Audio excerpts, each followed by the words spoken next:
Habibana Fahmi Al-Muhdar dan Habib Abdul Qadir As-Segaf, dan juga para habaib yang lainnya, dan para alim ulama, wabil khusus yang sangat kita cintai, guru kita yang mulia Kiai Haji Agus Imam Hakim. Semoga Allah menjaga beliau, memuliakan beliau di dunia dan di akhirat, menjaga keluarga beliau, dan semoga Allah menjaga kita semuanya. Dan mari kita mulai majelis ini dengan niat baik, yaitu niat semoga perkumpulan kita saat ini menjadi sebab kita kelak bisa berkumpul bersama Rasulullah di surga. Dan ketahuilah, semua perkumpulan di dunia tidak ada artinya kalau bukan untuk bertemu dengan Rasulullah. Alangkah banyaknya perkumpulan, alangkah banyaknya pertemuan yang dilakukan hamba Allah, ketahuilah, jika bukan untuk Rasulullah tidak ada artinya. Dan alhamdulillah, semuanya tahu dari jauh-jauh hari kita berkumpul di sini adalah untuk Allah dan untuk Rasulullah. Semoga Allah memberikan kepada kita ketulusan hati di dalam berkumpul karena Allah dan Rasulullah. Dan semoga kelak benar-benar kita akan digiring di padang mahsyar bersama baginda Nabi Muhammad SAW, dan di surga bersama beliau. Kemudian selanjutnya kita harus bersyukur kepada Allah, karena Allah telah menjadikan kita menjadi hamba yang berusaha untuk mencintai Nabi. Berusaha untuk mencintai adalah bagian daripada keimanan itu sendiri. Ini nikmat besar yang Allah berikan kepada kita. Yang menguasai hati kita adalah Allah, dan hamba yang dicintai oleh Allah adalah hamba yang di dalam hatinya diberikan kecintaan kepada baginda Nabi Muhammad SAW. Jika ada seorang hamba yang di hatinya sudah dicabut kecintaannya kepada Rasulullah, maka ketahuilah dia adalah paling sengsaranya seorang hamba. Dia menjadi apapun akan hina, menjadi ulama akan hina, menjadi pejabat akan hina, karena hilangnya kecintaan di dalam hati hamba tersebut. Biarpun katanya dia beriman dan percaya Nabi Muhammad Nabi, akan tapi jika tidak ada di dalam hatinya kecintaan, tidak akan selamat dan tidak akan ada manfaatnya. Cara mengikuti Nabi pun tidak akan diterima oleh Allah. Selama ini orang menggambar-gambarkan ittiba'us sunnah, mengikuti sunnah Nabi, sunnah Nabi, dan benar kita disuruh mengikuti sunnah Nabi.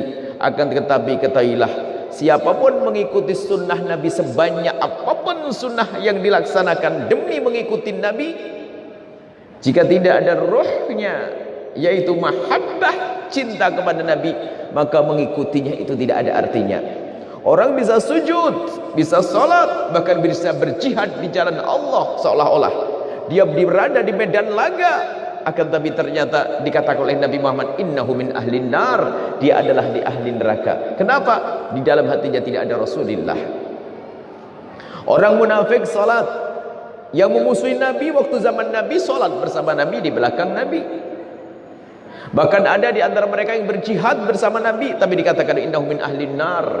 Karena apa?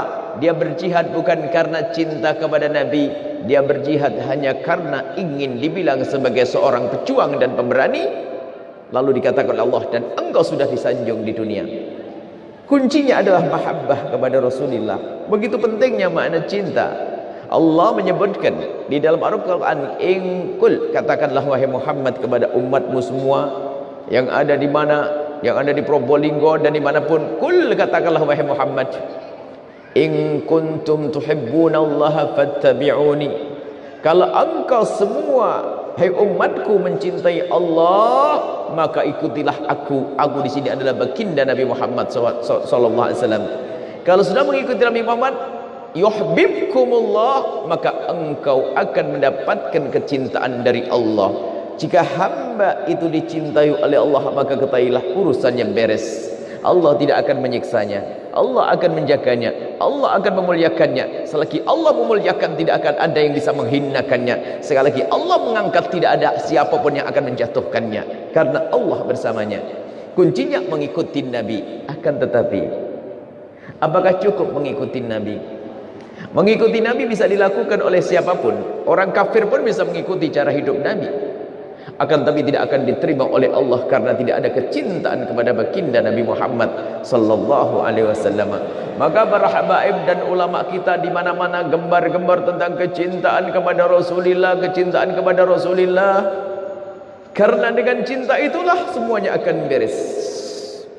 Kaidahnya cinta adalah akan menggerakkan seluruh anggota tubuh. Dikatakan bahwasanya di dalam diri kita ada raja yang namanya hati.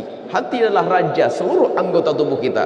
Kalau di dalam hati kita dikuasai oleh cinta kepada sesuatu, maka ketahuilah hati ini akan menggerakkan seluruh anggota tubuh untuk tunduk dan mengikuti sesuatu tersebut. Makanya yang cinta kepada baginda Nabi Muhammad, mau tidak mau akan mengajak hatinya tersebut, anggota tubuhnya semuanya untuk mengikuti Nabi Muhammad sallallahu alaihi wasallam, mengikuti karena cinta di dalam hatinya. Maka kalau ada orang mengaku cinta tapi tidak mengikuti banyak bohongnya. Cinta akan patuh. Kalau orang mencintai akan berusaha bagaimana menyenangkan siapa yang dicintai. Mungkin ada sebuah kisah seorang wanita yang katanya mencintai suaminya. Oh, setiap hari ngomong, wahai suamiku, aku sungguh sangat mencintaimu. Setiap hari ngomong, wah cintaku kepadamu lebih gede daripada gunung Semeru. Jam 12 malam mau keluar rumah pakai dandanan. Lalu suaminya berkata, Neng, mau kemana? Malam-malam jam 12 mau keluar abang. Jangan dong Neng, jangan keluar. Abang, yang penting saya cinta abang, jangan dilarang saya keluar. Suaminya melarang, jangan, tetap keluar. Cinta atau tidak? Tidak cinta, bohong. Kalau cinta, omongan suami akan didengar karena dia mencintai. Maka kalau mencintai Nabi, lihat, mengikuti Nabi tidak ada beban, bahkan dia penuh dengan kebanggaan karena dia mengikuti yang dicintainya, meniru yang dicintainya. Ini rumus gak bisa dibantah. Itu anak muda yang senang sama bola, mana itu topinya, pecinya, kaosnya, mereknya, merek pemain bola. Bangga dia petentang ke sana kemari, padahal dia nggak bisa main bola. Karena apa? Ada cinta di dalam hati. Seorang ada gadis yang gandrung sama artis. Masya Allah, setiap ada album barunya dibeli, foto posternya gede-gede dibeli. Anak gadis gandrung sama artis. Diam-diam kalau duduk di kamar ngaca itu pengen dia samakan rambutnya sama kayak artis, tiba-tiba beli baju kayak bajunya artis. Di saat disanjung sama orang, Kak, Teh, Neng, kamu kok mirip banget sama artis itu, bangganya luar biasa. Kenapa? Di hatinya ada cinta. Makanya kalau orang mencintai Nabi, lihat, dia akan bangga dengan cara makannya Nabi Muhammad. Kenapa kau masih makan dengan tangan kirimu? Kalau orang mencintai Nabi Muhammad, dia akan berusaha minum seperti cara minumnya baginda Nabi Muhammad SAW. Kalau seorang mencintai Nabi Muhammad, akan senang melakukan semua yang dilakukan Nabi SAW. Itu rumus cinta. Dan cinta itu membawa keindahan. Jadi orang berbuat baik tidak ada beban, karena demi yang dicintainya. Kita menjalankan sunnah Nabi tidak akan beban. Bahkan menjalankan sunnah Nabi pun tidak perlu kita membuat aturan-aturan, karena diatur oleh hati kita yang sambung dengan Nabi. Dia mau makan, ingat Rasulullah, maka dia makan pun cara makannya Rasulullah. Dia mau minum, ingat Rasulullah. Kan kaidahnya cinta kan begitu. Mau makan, ingat dia yang dicintainya. Mau tidur, ingat dia, maka dia tidak akan tidur kecuali baca bismika rabbi wada'tu jambi. Allah bismika Allahumma ahya bismika Amud. Doanya anak TK nggak apa-apa, ada tambah dikit doanya. Itu pun tidak hafal, keterlaluan nanti. Dia bangun pun ingat. Dia mau ke WC ingat. Itu buah cinta. Makanya kalau seorang ibu sangat mencintai anaknya, kalau ditanya ibu, berapa kali ibu ingat anak ibu? Berapa kali? Masa ibu tidak pernah ingat? Bukan tidak pernah ingat. Bingung kalau ditanya berapa kali saya ingat anakku dalam sehari. Wong aku mau makan ingat anakku, aku mau tidur ingat anakku pakai selimut atau tidak.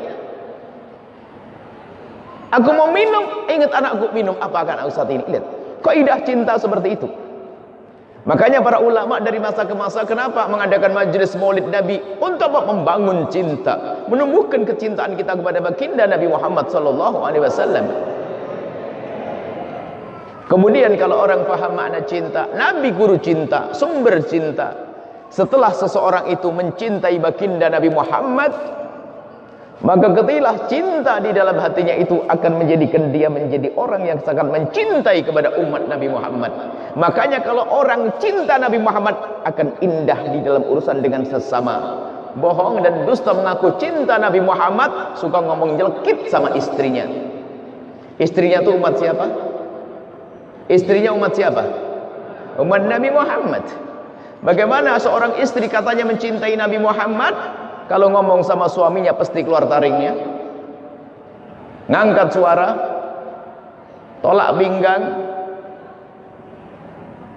Bagaimana seseorang tetangga yang katanya mencintai Nabi ngomong kasar dan menyakiti tetangga? Bukankah Nabi mengatakan man kana yu'minu billahi wal yaumil akhir falyukrim jarah? Nabi sudah mengingatkan kalau kau cinta kepada Allah dan Rasul, ya hendaknya kau hormati tetanggamu. Artinya di sini lo kuncinya. Beres semuanya kalau kunci sudah di. Asalkan di dalam hatimu benar-benar ada cinta kepada Rasulullah, maka semuanya akan indah. Itulah baginda Muhammad sumber cinta. Sumber cinta bagaimana? Untuk mencintai Nabi sangat mudah. Dan setelah mencintai Nabi akan tersebar cinta kemana-mana. Nabi itulah yang mengajarkan bagaimana kita berbakti pada orang tua. Nabi yang mengajarkan bagaimana orang tua harus tanggung jawab urusan pendidikan sang anak. Nabi yang mengajarkan bagaimana hidup suami istri yang indah. Nabi adalah sumber cinta. Kalau pengen belajar cinta adalah dari baginda Nabi Muhammad SAW. Baik, sekarang kita ingin belajar bagaimana mencintai Nabi Muhammad secara sesungguhnya. Karena kalau sudah cinta itu indah. Dengan cinta kepada Nabi, permasalahan kita adalah kurang cinta. Kalaupun kita berucap cinta dengan lisan kita, kalau belum dirasakan oleh hati kita, susah melakukan sholat duha. Kalau memang kita mencintai Nabi hanya di lisan kita, kita sering lupa sholawat kepada Rasulullah. Kalau cinta hanya di lisan kita, kita akan susah untuk bangun malam. Maka ayo kita tanamkan cinta di hati kita. Bukan sekedar kalimat terucap dengan lisan. Begitu mudahnya seorang berucap cinta dengan lesannya. Mencintai Nabi, tapi hanya di lesan saja. Belum dirasakan oleh hatinya. Maka ayo sekarang kita belajar bagaimana kita mencintai Nabi SAW. Untuk mencintai Rasulullah sangat mudah kalau kita menggunakan akal kita. Dan cinta itu masuk akal, rasional. Bohong kalau cinta nggak masuk akal. Cinta nggak masuk akal itu cinta buta. Cintanya anak muda yang gandrung itu. Ada yang cintanya cinta buta. Seorang anak gadis mencintai anak laki-laki, ditanya sama bapaknya, "Nak, apa sih nak yang menjadikan kamu cinta dia?" "Enggak tahu, Pak." "Ganteng enggak? Pinter enggak? Soleh enggak?" "Gula Jawa rasa coklat." Musibah. Kalau mencinta itu tuh ada kriterianya, akal bisa nerima. Ibu tidak akan bisa mencintai calon menantu yang bisa enggak kira-kira calon menantu ibu harus cinta kepada menantu. Cuman menantu ibu itu begini. Jahat, suka nempeleng, suka nyaci maki, kurang ajar sama ibu, jelek lagi. Bisa enggak cinta? Bisa. Akal. Tapi kalau dia lembut, hormat kepada ibu, sopan santun, menyayangi anak ibu, bisa cinta? Bisa. Cinta itu ada sebabnya dong. Kalau mencintai ada sebabnya. Makanya anak-anak muda semuanya yang sudah menghadap kepada pernikahan, ikuti Nabi. Pilih dulu baru mencintai. Pilih menikah baru mencintai. Jangan seperti anak zaman sekarang, cinta dulu baru menikah, pusinglah dia. Kebodohan dia. sehingga dia nggak bisa menolak karena sudah terlanjur janji-janji. Padahal perempuan itu nggak layak dinikahi, bingung dia mau dibawa pulang, bikin sumpek di rumah, tidak dibawa pulang, tidak dinikahi, sudah terlanjur janji. Itulah nasibnya orang pacaran hari ini. Akan tapi orang cerdas tidak. Calonku adalah manusia sejagat, hatiku bersih dari siapa? Aku bilang ini. Tidak diterima, ora popo, podo utuhe. Nah gitu. Sekarang seneng dulu, cinta dulu, bingung. Mau ditolak, sudah cinta. Mau diterima, nggak karu-karuan. Itulah orang bodoh. Maka kalau mencintai pikir dulu. Maka Nabi matungkahul mar'atu li arba'in. Kalau kau memilih wanita, lihat dulu. Boleh kau lihat kecantikannya, boleh kau lihat rekeningnya ada berapa jumlahnya, boleh kau melihat bagaimana perilakunya, tapi fadfal bidatid dini taribat yadak, lihatlah urusan agamanya nomor satu. Jangan menjadikan engkau lupa melihat yang lainnya. Jangan sampai engkau lupa melihat agamanya gara-gara terpesona dengan kecantikannya, gara-gara terpesona dengan kekayaannya. Agama nomor satu. Baru setelah itu kita jatuhkan cinta kita setelah pernikahan. Dalam rumus pernikahan yang sering kami hadirkan adalah bangun cinta di atas pernikahan, jangan bangun pernikahan di atas cinta. Ikuti pengajian kami tentang silsilah membangun cinta, ada yang muda-muda, lihat semuanya bagaimana kita mencintai, sehingga kita bisa memilih anaknya siapa, kesolehannya kayak apa, masa depannya kayak apa, dakwahku kayak apa. Banyak orang berprestasi katanya di pondok hebat, kayaknya bakal jadi ustadz besar, salah memilih istri. Ada seorang perempuan sukses di pondok hebat, cerdas, hafal ini hafal itu, salah memilih suami, berantakan semuanya. Makanya memilih, ini sebuah contoh. Kalau mencintai harus kita lihat dulu. Maka cinta itu rasional, masuk akal, bukan nggak masuk akal. Gula Jawa rasa coklat itu telah orang-orang salah pilih itu. Gula Jawa ya rasa gula Jawa, kan begitu. Baiklah, sekarang kembali kepada baginda Nabi. Sebab cinta semuanya ada pada Rasulullah. Ayo, ganteng, beliaulah orang yang paling ganteng. Baiknya kepada kita, kalau gantengnya Nabi, oh kegantengan Nabi. Dan Nabi tidak hanya diberi oleh Allah kegantengan, ada wibawa di dalamnya. Kalau kita pernah mendengar cerita bahwasanya jamal yang Allah, kegantengan, kecantikan yang Allah berikan kepada hamba-hamba Allah seperti rembulan utuh. Cuma rembulan dibagi dua. Rembulan dibagi dua, separuh dibagi dua. Seperempat untuk Nabi Yusuf, seperempat adalah untuk kita serame-rame. Alhamdulillah kita masih depan. Separuhnya untuk siapa? Baginda Nabi Muhammad sallallahu alaihi wasallam. Tapi lihat wanita-wanita yang melihat Nabi Yusuf di saat memegang pisau dan buah, tanpa sadar dia menggunting, dia memotong tangannya sendiri. Kenapa? Terpesona dengan kegantengan Nabi Yusuf alaihissalam. Tapi bagaimana dengan Nabi Muhammad yang katanya lebih ganteng Nabi Yusuf? Kok tidak ada wanita yang terpesona sampai memotong tangannya sendiri? Ketahuilah, Nabi Muhammad adalah rahmatan lil alamin. Allah beri kepada Nabi Muhammad kegantengan yang tidak ada taranya, yang tidak ada tandingannya. Akan tapi pun Allah berikan kepada Nabi Muhammad satu wibawa yang luar biasa. Dan Nabi Muhammad tidak boleh jadi fitnah untuk siapapun. Maka ketahuilah, orang wanita Arab saat itu sangat tahu kegantengan Nabi Muhammad. Tapi tidak ada satupun wanita Arab yang berpikiran kotor kepada Nabi Muhammad.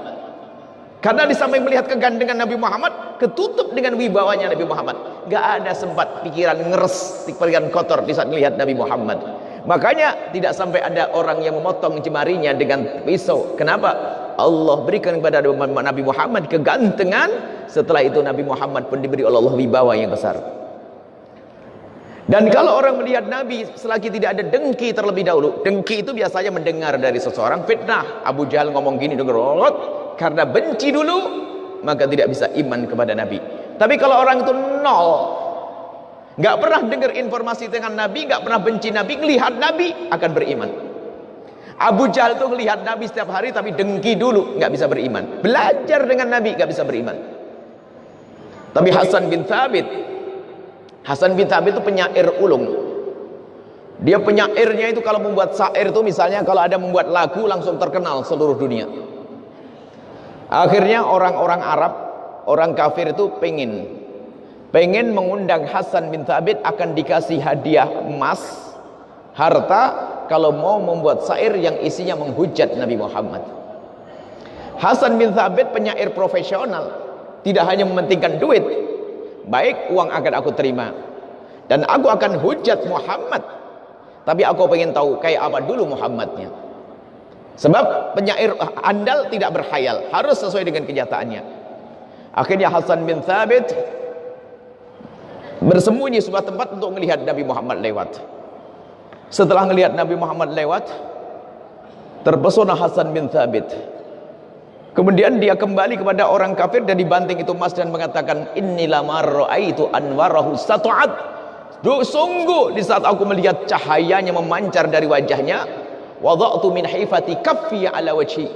Wada'tu min wada'fu ala wajhi kaffi min khifati. Wada'tu min khifati kaffi ala wajhi. Aku letakkan saat aku melihat cahaya memancar di wajah Muhammad, dia belum beriman. Aku letakkan tanganku di wajahku, di mataku, karena aku takut. Khaufan ala basari min husni suratihi. Aku takut mataku karena begitu cemerlangnya wajah Nabi. Walastu anduru ila ala qadari. Sungguh aku tidak bisa menatap wajah Nabi kecuali hanya sesaat-sesaat. Ruhun minan nuri fi jismin minal qamari. Seolah-olah rohnya dari cahaya, dari rembulan, dari cahaya, dan badannya seolah-olah dari rembulan. Kahilyatin nusijat minal anjumiz zuhri. Seolah-olah Nabi Muhammad itu, seolah Muhammad itu adalah rangkaian bintang-bintang kejora, semuanya menyala dari Nabi sallallahu alaihi wasallam. Kemudian setelah dibanting itu pundi-pundi emas, lalu kembali kepada Nabi Muhammad dan berikrar, asyhadu alla ilallah wa asyhadu anna Muhammadar Rasulullah. Itulah Hasan bin Thabit yang punya syair terkenal, wa ahsana minka lam taru qat'inu wa ajmalu minka lam talidin nisa'u khuliqta mubarra'an min kulli aibi ka'annaka khuliqta kama tasha'u. Sayyidina Hasan bin Thabit adalah penyair Nabi yang pernah punya syair indah. Ya Rasulullah, lebih ganteng dari parasmu tidak pernah aku melihatnya. Lebih tampan dari parasmu sungguh tidak pernah ada wanita yang melahirkannya. Khuliqta mubarra'an min kulli aibi. Engkau tercipta terbebas dari segala aib dan kekurangan. Ka'annaka khuliqta kama tasha'u. Seolah-olah engkau terlahir sesuai dengan permintaanmu sendiri. Ingin hidung yang paling bagus, ingin mata yang paling bagus, ingin telinga yang paling bagus, ingin kulit yang paling bagus, ingin rambut yang paling bagus. Semua pada Nabi adalah paling bagus. Lihat, dari sisi jasad Nabi Muhammad istimewa. Keringatnya bau wangi. Ummu Sulaim menyuruh anaknya Sayyidina Anas mengambil keringatnya Rasulullah. Nabi terbangun, untuk apa? Aku disuruh oleh ibuku. Ya Ummu Sulaim, untuk apa keringatku? Apa jawab Ummu Sulaim? Ya Rasulullah, aku jadikan keringatmu itu minyak wangi, dan sungguh di saat aku jajar dengan minyak wangi, tidak ada yang bisa mengalahkan harumnya keringatmu ya Rasulullah. Sallu ala Nabi Muhammad. Keringatmu kayak apa? Nah, ini loh, keringat Nabi adalah harum. Bahkan Nabi kalau duduk di sebuah tempat, orangnya pergi, harumnya masih tersisa. Maka dari itu kita pun disunnah niru Nabi, pakai minyak wangi. Bukan keringatmu yang wangi, pakai minyak wangi. Lihat, dari keringatnya harum, dari semuanya kalimatnya indah. Nabi tidak pernah mencaci. Itu dari sisi fisik zahirnya Nabi. Belum lagi bagaimana cintanya Nabi kepada umat. Cintanya Nabi kepada umat. Nabi merindukan umat ini masuk surga semuanya. Nabi setiap saat menangis, menangis dan menangis. Setiap saat memohon, ya Allah masukkan hamba-hamba umatku ke surgamu. Setiap hari menangis untuk kita. Tanyakan kepada diri kita sendiri, berapa kali kita menangis untuk Rasulullah. Ditemukan oleh Siti Aisyah, Nabi menangis, dan tangis itu ditahan dengan sangat keras. Ditahan di dalamnya, tangis yang keras, tapi ditahan karena Rasulullah tidak ingin tangisnya didengar oleh keluarga beliau. Tapi Siti Aisyah mendengar seperti air yang mendidih di dalam dada Nabi, karena tangis baginda Nabi SAW. Lalu Siti Aisyah bertanya, ma yubkika ya Rasulullah, apa yang menjadikan engkau menangis ya Rasulullah? Rasulullah menjawab, ummati, ingat umat, ingat kita. Nabi sangat mencintai umat. Nabi tidak rela jika umat Nabi Muhammad ini tersakiti. Nabi tidak rela jika ada umat dimasuk neraka. Bahkan begitu cinta Nabi, di saat disakiti oleh umat beliau pun Nabi masih mendoakan dengan doa kebaikan. Nabi sangat mencintai. Sampai dikisahkan, lihat, baginda Nabi waktu pamanda beliau wafat, Abu Talib, kemudian istri beliau juga wafat, Sayyidah Khadijah Al-Kubra. Nabi Muhammad di Mekah semakin dijahatin, karena yang bisa menghalangi dari bangsa manusia, yang menghalangi semua adalah Allah. Yang menjaga Rasulullah dari bangsa manusia adalah dua manusia. Yang pertama Abu Talib dari serangan luar, yang kedua adalah Sayyidah Khadijah yang menghibur di dalam rumah. Jadi Sayyidina Abu Talib, paman Nabi Muhammad, Abu Talib itu yang menghalangi. Di saat ada orang kafir, orang Quraisy, kafir Quraisy mau jahat kepada Nabi, stop, jangan, itu anakku, itu ponakanku, itu ponakanku. Di dalam dihibur oleh Sayyidah Khadijah Al-Kubra. Kemudian Sayyidah Khadijah Kubra wafat.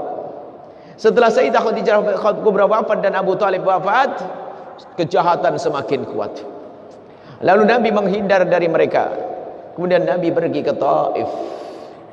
Ke Taif dengan harapan nanti di Taif ada yang bisa menyambut dan menerima agama yang dibawa oleh Rasulullah sallallahu alaihi wasallam. Nabi pergi ke Taif ditemani oleh Sayyidina Zaid ibn Harithah. Nabi masuk Taif bukan minta uang. Beliau adalah seorang ustaz, guru datang untuk menyampaikan kebenaran, bukan mencari uang, bukan mencari makan. Akan tapi tugas Nabi adalah menyampaikan kebenaran dan berdakwah. Sesampainya di Taif, Taif itu adalah kurang lebih perjalanan berapa puluh atau hampir 100 berapa meter dari Mekah. Jalan Nabi, capeknya baginda Nabi untuk dakwah, menyampaikan la ilaha illallah. Sampai di Taif Nabi tidak disambut dengan baik, bukan dihormati. Nabi dilempari dengan sandal oleh anak-anak kecil. Baginda Nabi dilempar batu oleh orang-orang yang lebih gede, dan diseksa baginda Nabi saat itu. Kemudian setelah itu Nabi berkata, hai kaum, jika memang kalian tidak bisa menerima aku di sini, maka izinkan aku untuk keluar. Kata mereka, siapa yang undang kau ke sini? Datang tidak diundang, maka kau pun harus hancur di sini. Aku diseksa di sini. Gak boleh keluar baginda Nabi. Nabi izin kedua kali, kalau tidak boleh, kalau selagi engkau tidak bisa menerima apa yang aku bawa dari agama yang benar ini, tolong izinkan aku untuk keluar. Enggak boleh. Ya, enggak boleh. Siksa saja Muhammad sampai kapok. Bunuh sampai mati. Akhirnya salah satu dari mereka itu ada yang sadar. Lalu berkata, "Hei, kalau sampai Muhammad mati di sini, kita akan repot. Kita akan berurusan dengan kabilahnya Muhammad. Kabilah kaum Quraisy itu adalah terbesar waktu itu." Jadi orang Taif itu mengatakan, kalau sampai Nabi Muhammad mati di situ, nanti kita urusan sama orang Quraisy. Daripada kita repot, sudahlah, jangan dibunuh, biar dia pulang. Yang lain berkata, jangan boleh pulang, dia kurang ajar kok. Bunuh, apa sakit, siksa. Apakah dicopot matanya atau hidungnya? Oh iya, betul juga ya. Yang penting kita keluar, Muhammad boleh keluar, tapi harus disiksa dulu. Akhirnya betul pembesar-pembesar Taif bermusyawarah. Setelah itu mereka mengatakan, boleh Muhammad kau pulang, tapi kau lewat sana. Ada satu jalan yang sudah ditunjuk. Rupanya di pinggir gang tersebut sudah ada pemuda-pemuda keker, jajar berbaris. Nabi Muhammad harus melewati di antara dua barisan. Nabi Muhammad sadar apa yang akan dilakukan oleh pemuda-pemuda kekar yang dari Taif itu, karena tangan mereka sudah mengepal, menunjukkan kepalan itu akan didaratkan di wajah mulia baginda Nabi SAW. Nabi menitikkan air mata rahmat. Nabi menitikkan air mata. Setelah Nabi menitikkan air mata, Nabi melangkah ragu-ragu. Ketahuilah, Nabi Muhammad menitikkan air mata bukan karena takut. Nabi itu kasihan, tahu siapapun yang memukul Nabi akan dimurkai oleh Allah.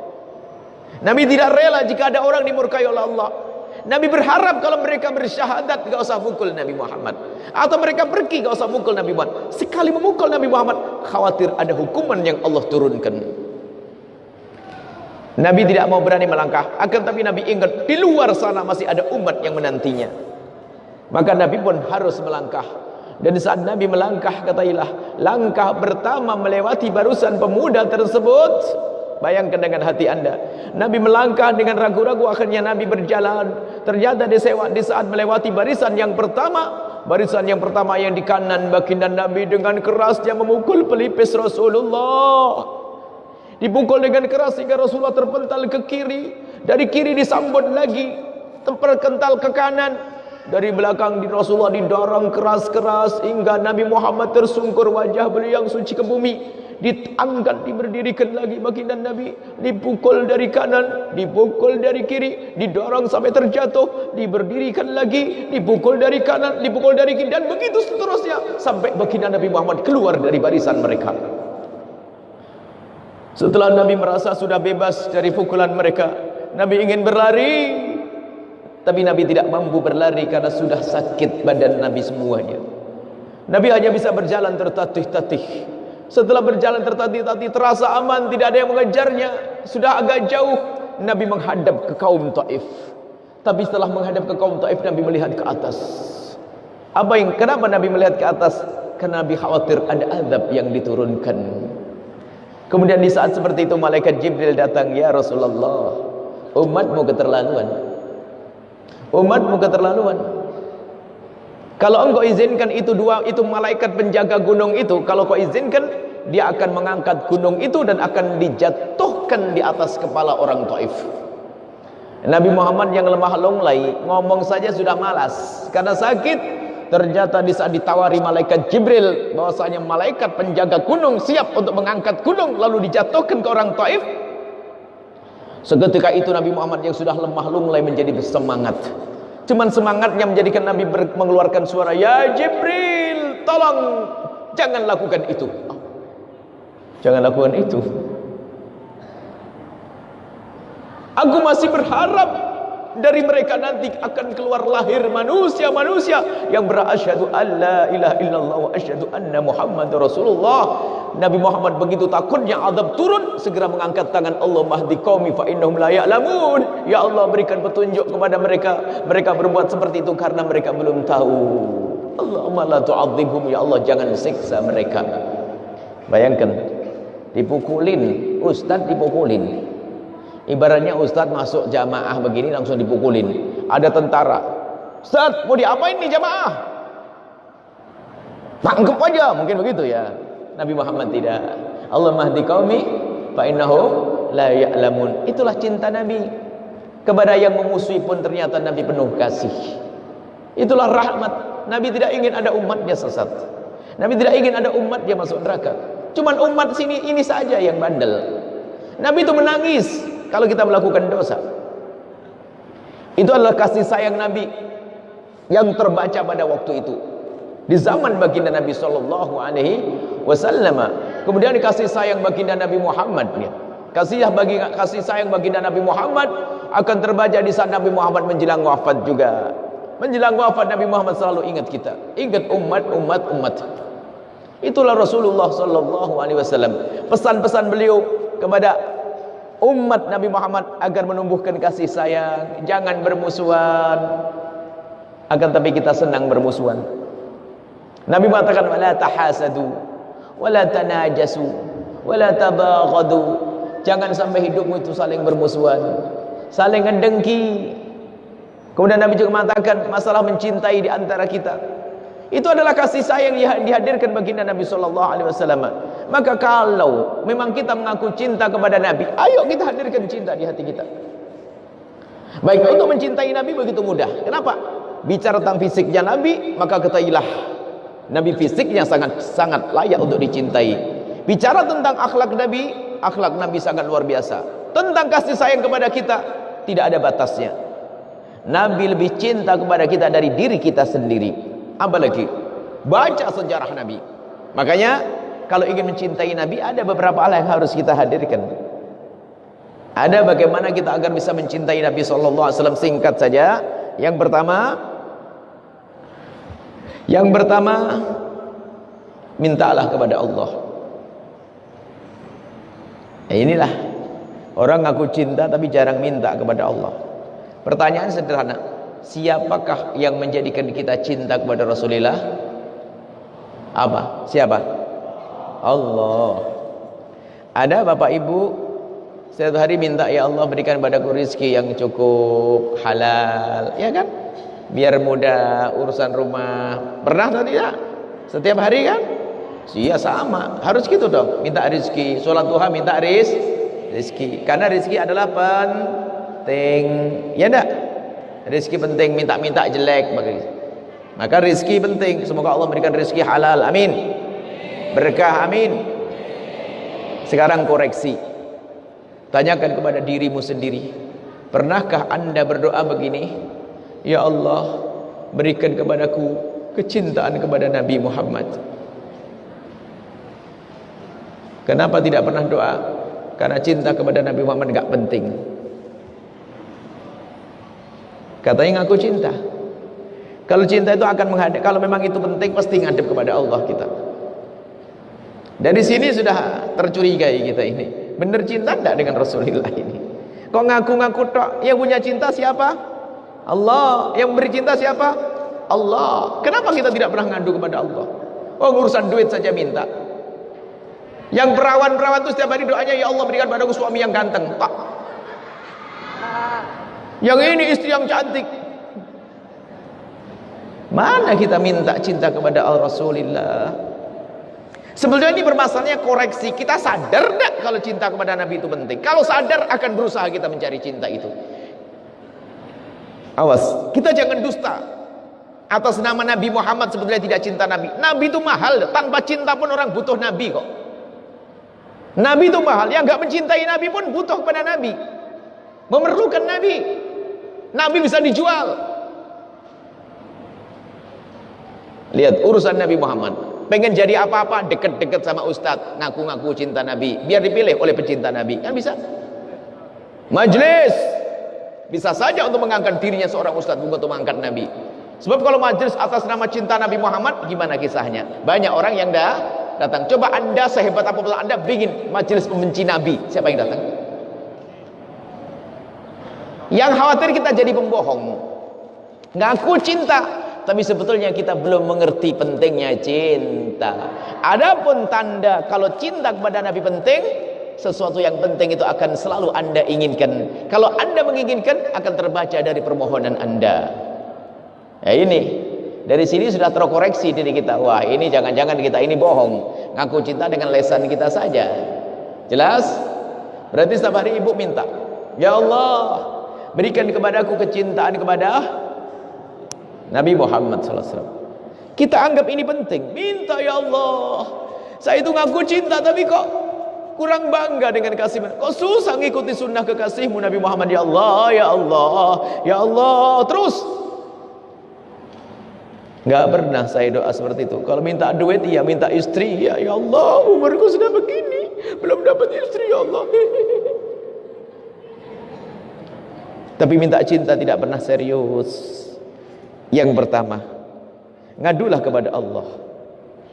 Dan jangan anda mohon kepada Allah kecuali anda bawa doa ini, ya Allah berikan kepadaku kecintaan kepada kekasihmu Nabi Muhammad. Jelas? Yang kedua, mengenal baginda Nabi. Mengenal baginda Nabi bukan sekedar nama Nabi Muhammad, mengenal sejarah baginda Nabi. Membaca sejarah Nabi SAW. Maka kami himbau majelis maulid di mana-mana, kalau bisa tolong dibacakanlah sejarah atau sarahnya atau terjemahannya, biar tahu deh bahasanya kita baca itu apa. Kenapa? Seseorang kalau membaca sesuatu itu dalam keadaan faham, itu langsung kebayang. Nabi Muhammad berjalan-jalan di otaknya. Nabi Muhammad waktu mau hijrah, karena dia faham, dikepung rumahnya oleh 12 pembesar-pembesar suku yang ada di Arab. Kemudian Nabi Muhammad keluar ke rumahnya Sayyidina Abu Bakar As-Siddiq, menjemput Sayyidina Abu Bakar As-Siddiq. Kemudian Nabi Muhammad keluar, kemudian Nabi Muhammad pergi ke gua Thur. Kemudian Nabi Muhammad, apa yang ada di pikiran kita? Nabi Muhammad. Maka perlu membaca itu, sehingga otak kita, pikiran kita biasa dengan Rasulullah, membaca sejarah Nabi. Baik, sekarang ini himbauan, putra putri ibu harus membaca sejarah Nabi. Berikan buku, kami rekomendasikan sebuah buku karangannya Dr. Muhammad Said Ramadan Al-Buti, karena itu adalah fikih sirah. Sirah yang di situ ada sentuhan-sentuhan, bahkan di situ ada hukum-hukum fikihnya. Indah fikih sirah, sejarah baginda Nabi yang ditulis oleh Dr. Muhammad Said Ramadan Al-Buti, atau ambil terjemahnya Insan Kamilnya Sayyid Abu Ya Muhammad bin Alwi Al-Maliki, atau beli. Harganya cuma 110.000. Harga HP berapa? Kalau ibu bisa membelikan anaknya HP, kok tidak bisa membelikan buku sejarah, khawatir ibu tidak ingin anaknya masuk surga. Karena apa? Harus kita anggap Nabi Muhammad penting bagi kita. Kalau beli kitab itu jangan satu, Bu, setiap anak pegangi satu-satu. HP aja pegangi satu-satu. Ini koreksi saja, Bu. Koreksi saja deh, tidak usah ngaku-ngaku cinta. Repot kita tuh ngaku cinta. Ini bukan waktunya kita ngaku-ngaku cinta. Cari bener ada cinta di hati kita. Terlanjur ngaku cinta, gak ada cinta, nyeselah kita nanti. Bener gak kita tuh cinta Nabi? Buku sejarah Nabi berapa kali anak kita baca dalam seminggu? Buku karangan Dr. Putih misalnya, kirim anak anda kuliah di Surabaya, kirim, nak, tolong nak beli buku ini, nak, minggu ini harus dapat. Tak kirimi duit seperti ibu ngirimi pulsa. Kirimi, nak, beli, nak. Kalau belum beli saya tidak mau kirim duit lagi. Saya kirimi duitnya, nak. Dan kalau anaknya 5 beli 5, jangan anaknya 5 beli 1. Semuanya bilang, kakak dulu aja deh, saya nanti. Adik dulu aja deh, saya nanti. Baca, berlomba. Sudah khatam belum? Bisa menyimpulkan belum? Cerita ke Umi. Kalau ndak yang ringan-ringan, ya Khulasah Nurul Yakin terjemahannya itu Anda baca.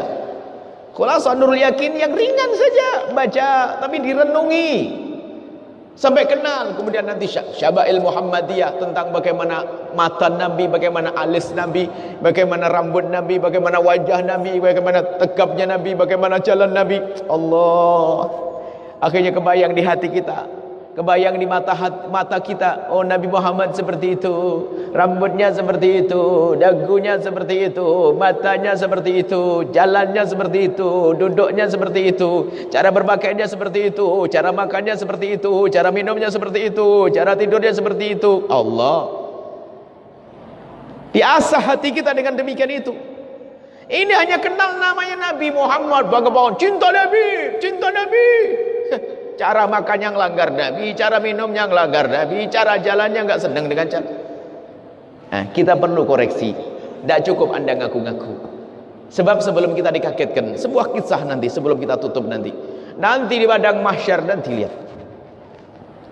Orang tidak bisa mendekat kepada Rasulullah, siapapun susah mendekat Rasul.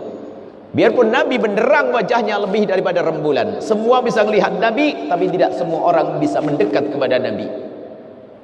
Seperti kita melihat rembulan, kelihatan tapi tidak bisa dekat kepada rembulan. Tapi siapa yang bisa didekati Nabi? Yang bisa didekati Nabi adalah Nabi yang mendekat, bukan kita yang mendekat. Nabi yang mendekat dan Nabi yang mencari kita. Allah, yang mencintai Nabi akan dicari oleh Nabi di dunia dan di akhirat. Di dunia dicari oleh Nabi, dan di akhirat juga dicari oleh Nabi. Jadi nanti padang mahsyar itu Nabi diberi oleh Allah kekuatan untuk menjangkau semua umatnya yang di dalamnya ada cinta. Maka yang punya cinta diambil Rasulullah, dibawa, dikumpulkan, lalu digiring ke telaga Nabi, lalu dibawa ke surga. Kemudian di saat rombongan baginda Nabi Muhammad meluncur ke surga, di saat rombongan baginda Nabi Muhammad meluncur ke surga, ternyata umat manusia yang di padang mahsyar melihat rombongan Rasulullah menuju surga, mereka yang kenal, mereka yang tahu itu Nabi Muhammad, pada menjerit dan berkata, ya Rasulullah, tunggu kami. Ya Rasulullah, tunggu kami. Ya Rasulullah, tunggu kami. Nabi tidak menggubris, Nabi tidak menoleh. Akan tapi di saat mereka berkata, ya Rasulullah, tunggu kami umatmu, kaget Nabi, menoleh, takut ada umat yang tertinggal. Kemudian Nabi menoleh kepada umat yang ada di padang mahsyar, dan betul di dunia mereka adalah umat Nabi Muhammad. Lalu Nabi bertanya, apa buktimu? Ada yang berkata, aku sering hadir di majlis sana, aku pernah begini, aku sekolah di madrasah sana, aku. Semua mendatangkan hujahnya agar dibawa oleh Rasulullah. Dan benar itu semua dilakukan waktu di dunia. Akan tapi hasilnya apa? Dan semoga itu bukan Anda. Hasilnya Nabi menggelengkan kepala, tidak, aku tidak bisa mengenalimu saat ini karena engkau di dunia tidak pernah kenal aku dengan hatimu. Di dunia hanya kenal dengan lesan dan jasadnya. Kelihatannya hadir di majlisnya Nabi Muhammad, akan tapi hatinya tidak mengenal Nabi. Saat itu Nabi tidak menggubris, aku tidak mengenalmu saat ini karena engkau di dunia tidak pernah kenal aku dengan hatimu. Lalu Nabi berpaling, dan Nabi melanjutkan perjalanan menuju surga. Dan manusia-manusia munafikin itu menjerit, menyesal, sampai dikatakan oleh Imam Bukhari dalam hadisnya, mereka memakan tangan mereka sendiri sampai habis, lalu tumbuh lagi habis, hingga akhirnya kecebur ke neraka jahanam. Ya itu loh, kalau hanya ngaku-ngaku sebelum kita dikagetkan keadaan saat itu nanti. Ayo saat ini kita koreksi, sadari kalau kita sekarang banyak ngaku-ngaku, ngaku cinta kepada Nabi. Mana cinta yang sesungguhnya? Dikatakan Nabi ini lanjutkan ya. Apa tadi? Yang pertama doa, yang kedua baca sejarah Nabi, yang ketiga baca sholawat. Ringkas saja, berapa kali Anda baca sholawat kepada Rasulullah? Sholawat itu murah, jadikan sholawat kebiasaan setiap hari agar tumbuh cinta kepada Rasulullah. Walladzi sholli alaikum wa malaikatuhu liyukhrijakum minadh dhulumatil nur. Karena sholawat kepada Nabi, Allah balas 10 kali. Balasan Allah adalah liyukhrijakum minadh dhulumatil nur. Kata Allah, sholawat Allah kepadamu itu adalah mengeluarkan kalian dari kegelapan menuju cahaya. Kalau orang banyak baca sholawat akan dimudahkan oleh Allah. Banyak sholawat setiap saat. Berapa kali dalam sehari? Enggak pakai hitungan, tidak ada batasnya. Duduk baca sholawat, baring baca sholawat, dalam keadaan haid baca sholawat boleh. Baca sholawat sebanyak-banyaknya. Permasalahan kita permasalahan lupa kepada Rasulullah. Sehingga ada orang kerja di toko pagi sampai siang, sampai sore. Kerja mulai jam 6 pagi di toko sampai jam 4 sore. Dia hanya bengong tak begini, ngelihat pedagang, ngelihat pembeli. Coba kalau dia sadar baca salat Allahumma sholli ala sayyidina Muhammad, itu menumbuhkan cinta. Jadikan hidup Anda dengan sholawat. Sholawat yang penuh makna. Sadar kalau kita baca Allahumma sholli ala sayyidina Muhammad yang pernah dipukuli Nabi Muhammad sholli ala sayyidina Muhammad yang pernah lapar di kota Mekah, Allahumma sholli ala sayyidina Muhammad yang pernah gerahamnya jatuh waktu perang Uhud, Allahumma sholli ala sayyidina Muhammad, sholli ala sayyidina Muhammad. Boleh Anda baca sholawat apa saja. Salat Ibrahimiyah boleh, yang paling panjang itu. Allahumma sholli ala sayyidina Muhammad, kama shallaita ala sayyidina Ibrahim, dan sampai akhir. Atau salat tibbil qulub, nariyah, atau salat dengan Allahumma sholli ala sayyidina Muhammad. Yang penting salawat. Bisa insyaallah. Minimal sehari 300. Itu pun masih kelas pelit. Berangkat ke kantor, ke sawah 300. Mau pulang 300. Sampai di rumah 100. Yang penting istiqomah. Untung-untung Anda menjadikan sebab kebiasaan. Dikit-dikit sholat, dalam keadaan apapun sholawat.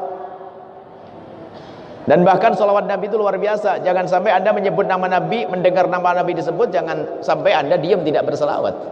Al-bakhilu man idza dzukirtu indahu wa lam yusalli alayya. Orang pelit di saat nama beliau disebut kok tidak mau berselawat. Maka gembakan selawat dengan wibawa. Wa rafa'naka lidzikrak, menyebut nama Nabi Muhammad harus dengan wibawa, dengan semangat, dengan penghormatan. Shallu ala sayyidina Muhammad. Maka di saat disebut nama beliau harus berselawat. Di saat disebut nama Nabi Muhammad, di saat disebut nama Nabi Muhammad,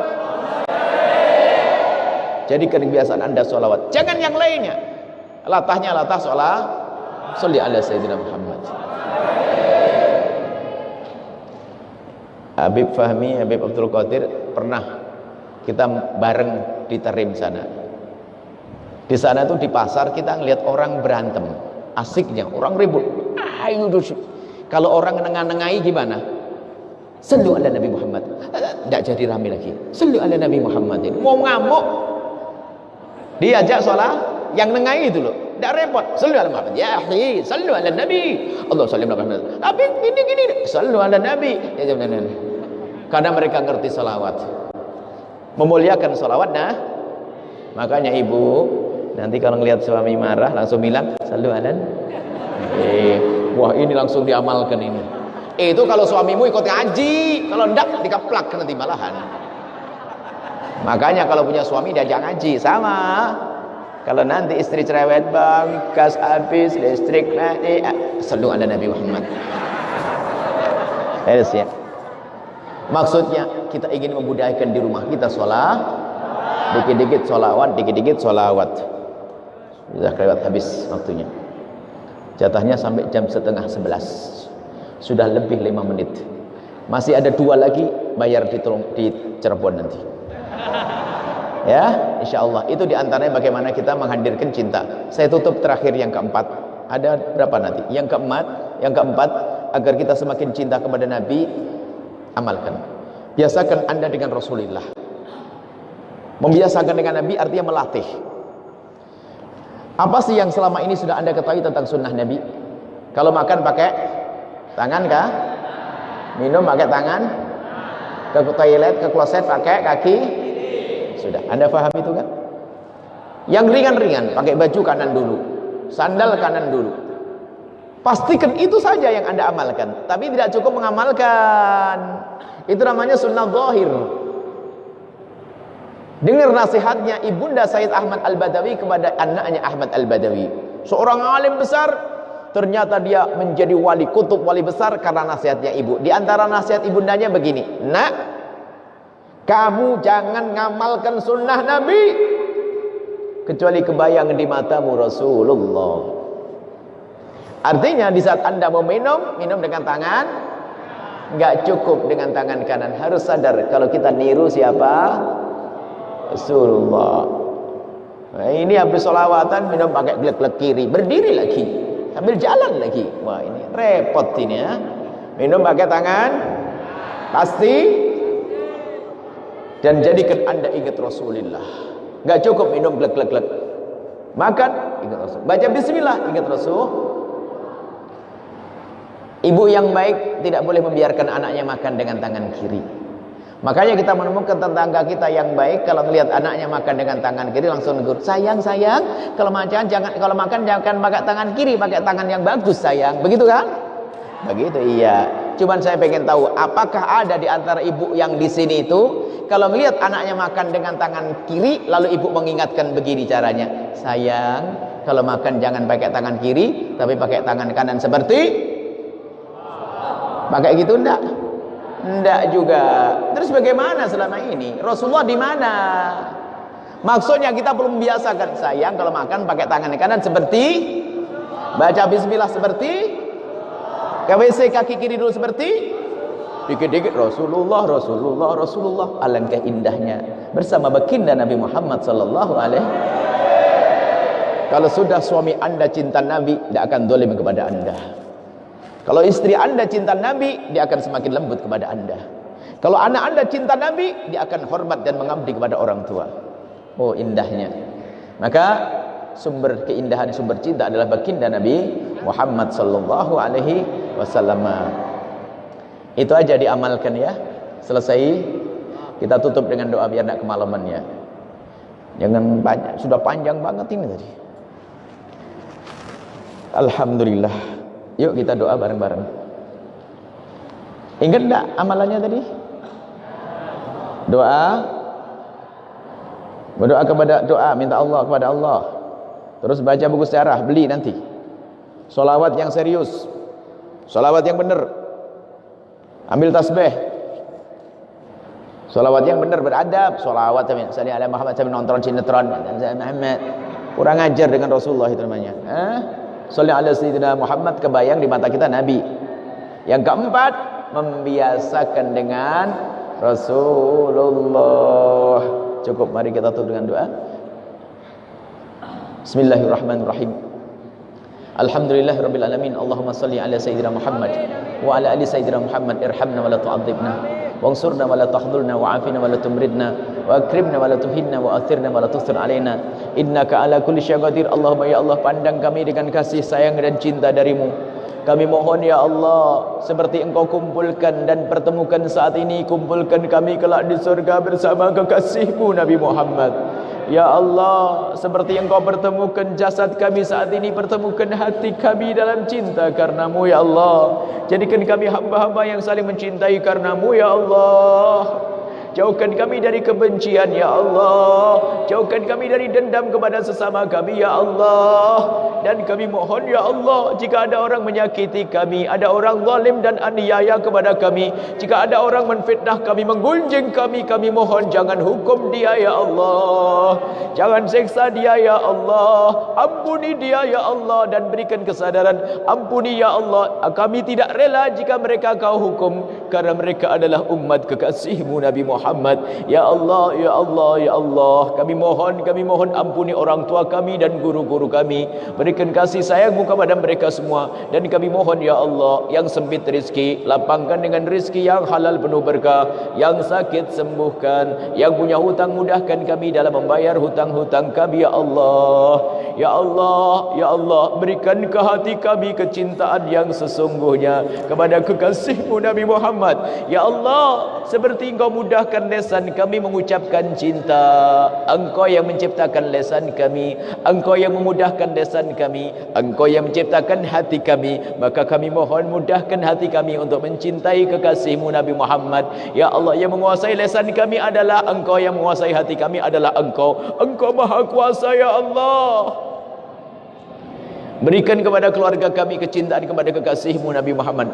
Anak-anak kami ya Allah, dimanapun mereka berada, tambahkan kecintaan mereka kepada kekasihmu Nabi Muhammad. Dan rindukan, cintakan kepada kami semua yang dicintai oleh kekasihmu Nabi Muhammad. Maka kami mohon ya Allah, jadikan kami semakin cinta kepada ahli bait kekasihmu Nabi Muhammad. Tambahkan kecintaan kami kepada sahabat kekasihmu Nabi Muhammad. Tambahkan kecintaan kami kepada umat kekasihmu Nabi Muhammad. Dan kami mohon ya Allah, yang hadir di tempat ini, yang menyaksikan acara ini, kami mohon berikan kepada mereka kecintaan kepada kekasihmu Nabi Muhammad yang sesungguhnya. Dan kami mohon ya Allah, kami mohon ya Allah, pertemukan kami dengan kekasihmu Nabi Muhammad di dunia sebelum di akhirat ya Allah. Bertemukan dengan kekasihmu Nabi Muhammad biarpun dalam mimpi-mimpi kami ya Allah. Kami ingin kelak ya Allah, saat kau cabut nyawa kami ingin melihat kekasihmu Nabi Muhammad seperti yang kau hambarkan dalam firman-Mu, wa absyiru bil jannati allati kuntum tu'adun. Ahli iman di saat kau cabut nyawa mereka akan melihat surga, dan paling indahnya ahli surga adalah kekasihmu Nabi Muhammad. Kami ingin melihat kekasihmu Nabi Muhammad ya Allah. Kelak di padang mahsyar ya Allah yang mengerikan itu ya Allah, kami ingin bersama rombongan kekasihmu Nabi Muhammad. Ya Allah, di alam barzah yang mengerikan, kami ingin bersama kekasihmu Nabi Muhammad. Kami ingin seperti padang mahsyar kami dikirim ke telaga kekasihmu Nabi Muhammad. Lalu kami minum air telaga dengan tangan kekasihmu Nabi Muhammad, sehingga kami tidak akan haus selama-lamanya. Kami ingin menyeberang siratal mustaqim, di bawahnya neraka jahanam. Kami ingin menyeberang siratal mustaqim bersama kekasihmu Nabi Muhammad. Kami ingin di surga bersama kekasihmu Nabi Muhammad ya Allah. Dan kami mohon ya Allah, jauhkan kami semua dari sebab kehinaan berkat kekasihmu Nabi Muhammad. Jauhkan kami dari meninggalkan solat berkat kekasihmu Nabi Muhammad. Kami mohon jika ada di antara kami, tetangga kami, ada hamba-Mu yang sering meninggalkan solat, kami mohon ampuni mereka dan jadikan di esok hari menjadi ahli solat. Jangan ada satupun dari mereka yang meninggalkan solat, satu solat yang mereka tinggalkan menjadi sebab penghalang antaranya dengan kekasihmu Nabi Muhammad. Jauhkan kami dari judi, jauhkan kami dari minuman keras ya Allah, dan jauhkan kami dari zina dan mukaddimah-mukaddimahnya ya Allah. Jauhkan kami dari kehinaan zina, sebab zina hari ini banyak di mana-mana, internet, HP dan yang lainnya, membangkit syahwat yang hina ya Allah. Kami mohon jauhkan kami dari zina yang hina dan busuk itu ya Allah. Ya Allah, Dan kami mohon jika ada di antara kami ada hamba-Mu yang pernah terpeleset dalam hina dan busuknya zina, kami mohon ampuni mereka ya Allah. Mereka umat kekasih-Mu Nabi Muhammad, ampuni mereka, bencikan kepada zina, tutup aib mereka di dunia sehingga di dunia tidak terhinakan, dan tutup aib mereka di akhirat sehingga di akhirat tidak kau hukum lagi. Jauhkan dari zina, bencikan zina, buka pintu halal untuknya ya Allah. Buka pintu halal untuk kami semua ya Allah. Cukupkan kami dengan yang halal dari-Mu hingga kami tidak akan melakukan yang haram ya Allah. Panjangkan umur kami dalam ketaatan serta sehat walafiat. Ampuni orang tua kami dan guru-guru kami, berikan kasih sayang-Mu kepada mereka. Anak-anak kami semua pandang mereka dengan kasih sayang-Mu ya Allah. Ya Allah, ya Allah, ampuni dosa kami ya Allah. Jangan cabut nyawa kami sebelum Kau ampuni dosa kami ya Allah, berkat kekasih-Mu Nabi Muhammad. Ya Allah, sungguh setiap dosa yang dilakukan seorang hamba menjadi sebab mereka jauh dari kekasih-Mu Nabi Muhammad. Kami ingin dekat ya Allah. Kami sadar kami banyak dosa ya Allah. Setiap dosa penghalang antara kami dengan kekasih-Mu Nabi Muhammad. Maka kami mohon ampuni dosa kami ya Allah, yang sangat banyak, yang kami tidak bisa menghitung satu demi satu, akan tapi Engkau Maha tahu dosa kami ya Allah. Ampuni dosa kami, dosa mata kami ya Allah, yang pernah melihat yang haram ya Allah. Sungguh dengan dosa mata kami sungguh sangat pantas jika Kau hancurkan mata kami. Tapi kami mohon jangan hancurkan mata kami dengan segala dosanya. Ampuni dan jaga mata kami ya Allah.